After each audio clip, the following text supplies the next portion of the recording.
औज़ुबिल्लाहिमिनश्शैतानिर्रजीम बिस्मिल्लाहिर्रहमानिर्रहीम। मैं पाकिस्तानी हूँ, मैं हूँ आपका होस्ट एच एम खान।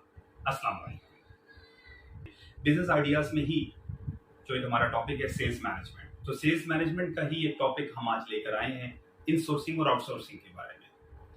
इनसोर्सिंग क्या होती है, आउटसोर्सिंग क्या होती है, सेल्स के अंदर इसको हमने किस तरीके से लेकर चलना होता है और कहाँ से हमसे गलतियाँ हो सकती हैं, कहाँ हम अपनी इस्लाह कर सकते हैं और कहाँ हम अपने बिजनेस को फैला सकते हैं। आज के टॉपिक में हम इन्हीं चीज़ों को कवर करना चाहेंगे।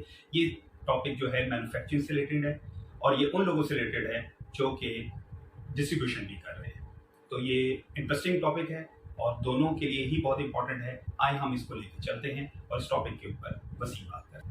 चैनल को सब्सक्राइब कर दें और बेल आइकन पे क्लिक कर दें ताकि डेली अपडेट्स आती रहें। कमेंट सेक्शन पे जाके कमेंट करें और उसका जवाब चाहते हैं मुफस्सल तरीके से तो आप हमें ईमेल भी कर सकते हैं। जुड़े रहें और वीडियो को देखते रहें और वीडियो को आखिर तक देखें ताकि आपको मुकम्मल मालूमात मिल सकें।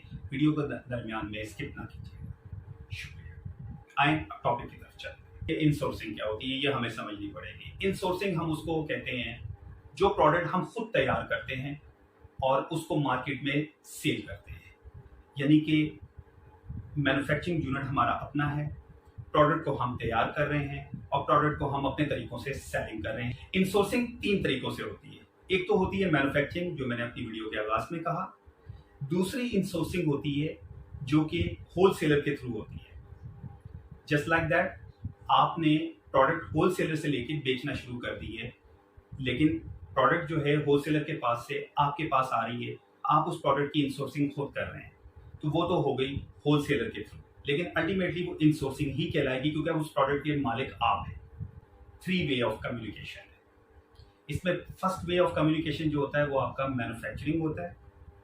सेकेंड वे जो होता है वो ये है कि आप कोई भी ब्रांड तैयार कर रहे हैं, लेकिन उस ब्रांड को तैयार करने के लिए आपने किसी को उसका स्टॉक रेडी करने के लिए कह दिया। सपोज आप कोई जूस का ब्रांड रन कर रहे हैं, बिस्किट्स, कन्फेक्शनरी, वाटर, सर्फ, इस तरह की डिफरेंट चीजें हैं आप करना चाह रहे हैं, लेकिन मटेरियल जो है आप किसी और से तैयार करवा रहे हैं, किसी फैक्ट्री से तैयार करवा रहे हैं, पैकेजिंग अपने पास से कर रहे हैं, यानी कि आप अपना जो ब्रांड है उस मटेरियल का खुद बना रहे हैं। तो पैकिंग मटेरियल आपने लगाया हुआ है, आप इस तरीके से भी इनसोर्सिंग कर रहे हैं, तो ये भी इनसोर्सिंग ही कहलाएगी। इसमें सिर्फ फर्क ये है कि मैन्युफैक्चरिंग आप खुद नहीं कर रहे हैं, मैन्युफैक्चरिंग के लिए आपने थर्ड पार्टी यूज की, लेकिन ये इनसोर्सिंग ही कहलाएगी क्योंकि इनसोर्सिंग के अंदर जो मेन मोटिव है ब्रांड आपका अपना होना चाहिए। उसके बाद इनसोर्सिंग में ही तीसरा जो कॉन्सेप्ट आता है वो आता है मार्केट से एक बनी बनाई चीज खरीद लेना, उसको स्टोर कर लेना, उसके बाद उसकी पैकिंग खुद करना,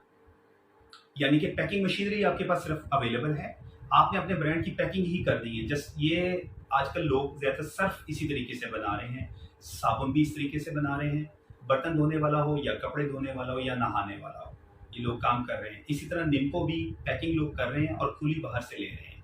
तो नमक का भी लोग इस तरीके से कर रहे हैं और रेसिपीज आपके मसाला जात वगैरह इस तरह के काम लोग कर रहे हैं। तो ये इनसोर्सिंग के अंदर ही आ जाता है। उसके बाद आते हैं हम लोग आउटसोर्सिंग कि आउटसोर्सिंग क्या होती है। आउटसोर्सिंग 3 वे ऑफ कम्युनिकेशन वो भी कहलाती है। आउटसोर्सिंग में सबसे पहला जो आंसर है आपका वो डिस्ट्रीब्यूशन लेवल है।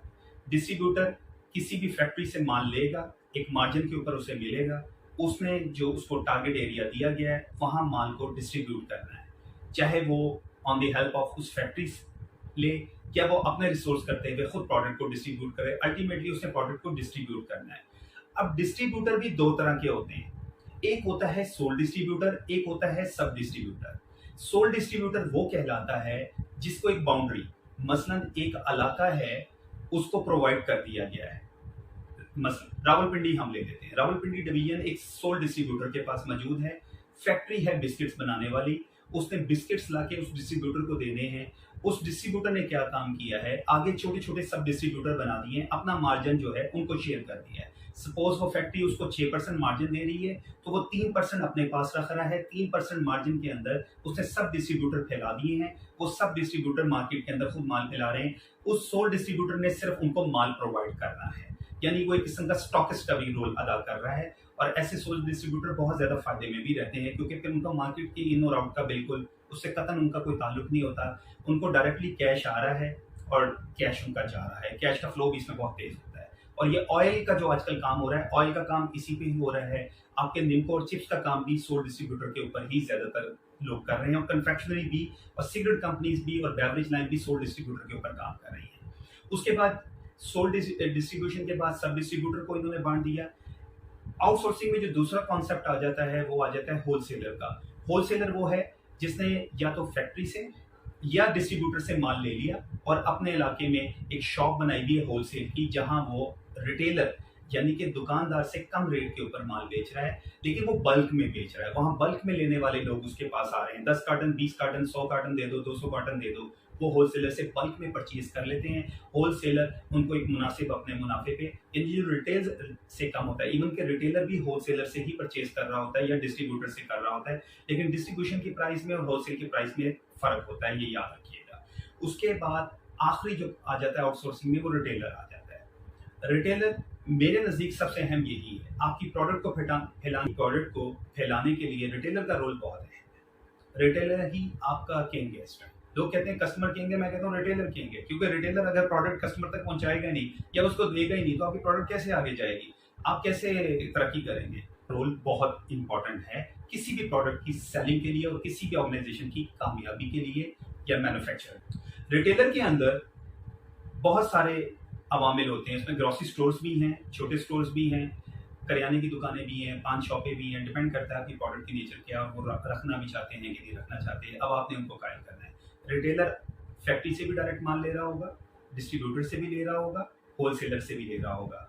इन केस अगर कोई छोटी मोटी कंपनी है, वो गलतियां ये करती है कि डिस्ट्रीब्यूटर को टारगेट करते हुए खुद रिटेलर तक अप्रोच करती है, ऐसी गलती नहीं करनी चाहिए। अगर आपने डिस्ट्रीब्यूटर का टारगेट डिसाइड किया हुआ है तो उसके टारगेट को आप बाईपास ना करते हुए बेहतर है रिटेलर तक ना अप्रोच करें, डिस्ट्रीब्यूटर के थ्रू जाएं। इसी तरह होलसेलर को अगर आप माल बल्क में दे रहे हैं, वो आपसे ट्रक का ट्रक मंगवा रहा है, तो बेहतर है उसको साथ लेके चलें, उसको अपने रिटेलर तक ही महदूद रहने दें, खुद टारगेट ना करें। आप इसमें फायदे में रहेंगे, क्योंकि अल्टीमेटली कंपनियों का जो टारगेट होता है वो बल्क में माल बेचना होता है, 1-2 पीस नहीं होते, क्योंकि रिटेलर जो है वो 1 कार्टन 2 कार्टन या 5 कार्टन, इससे ज्यादा उनका नहीं टारगेट होता, वो इससे ज्यादा लेते भी नहीं है। तो कोशिश ये करें बाउंड्रीज तक रहें। तो बहरहाल ये है जी इनसोर्सिंग और आउटसोर्सिंग।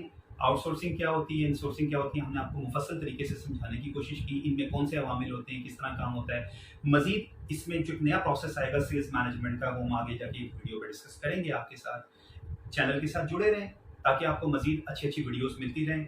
अपना फीडबैक हमें देते रहें और बेल आइकन पर क्लिक कर दें, अपडेट्स मिलती रहें। ईमेल हमें करना चाहें तो आप कर सकते हैं। फी अमानिल्लाह, पाकिस्तान जिंदाबाद।